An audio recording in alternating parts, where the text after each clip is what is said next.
With Tim Walz out, and looks like Amy Klobuchar is going to be jumping in, let's take a quick look at what's going on in this race for Minnesota governor. So by now, everybody knows about the fraud situation in Minnesota, and Walz was going to run for that third term because there's no term limits in Minnesota. But I guess the pressure was too much and he dropped out. Now it's already kind of a blue state, and the midterms look like they're going to lean blue as well. So almost any Democrat should be favored here. But if Senator Amy Klobuchar decides to run for governor, well then this thing is completely over. She might not win by a 30-point margin, but she's going to be the best the Democrats could put up. But at the same time, Republicans, they don't want to let this thing go to waste. Voters might be tired of Tim Walz or Democrats in control for so long. But can the Republicans actually make a play, or are they going to blow it? Well, I think if it's against Klobuchar, it pretty much doesn't even matter. But here we've got a poll from last month from Survey USA about Walz and Trump. Now this was before Walz dropped out, but Trump was at a 42% approval, 55 disapprove, so kind of on par for Trump. That includes 35% of independents. Now Walz was better. He was even at 48% each. With independents, he was at 44%, and it does say only 14% thought that Walz did enough to stop fraud.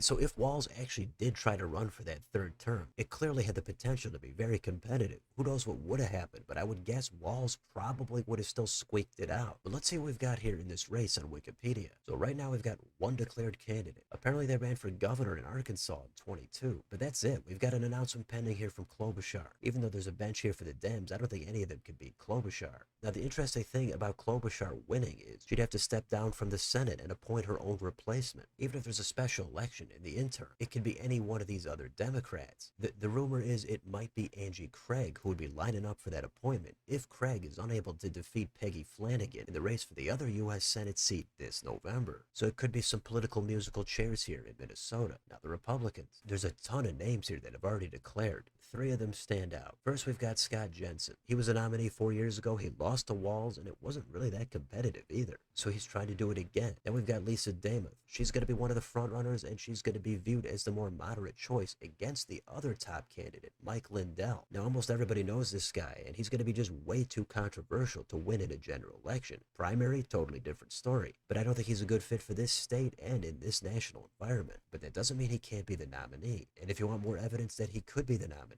we've got this endorsement here. It's from Donald Trump. He's backing Lindell. If somehow it was Klobuchar against Lindell, that I think would be likely to be a massive blowout. Now also they do have independent candidates here. We've got former Governor Jesse Ventura. A lot of times he's listed as a potential candidate and he never actually runs. But that would be highly entertaining if Ventura got into this race. He hates Trump, but he's been known to criticize both sides over the years. So right now this race is rated as likely D. That's also my own rating. There's some hypothetical polling here, but this is from back in September where Walz had a clear lead. The most recent one here on the bottom from RMG has a generic Republican actually beating Walz by 6. But again, that was before Walz dropped out, and generic candidates usually perform better than named ones.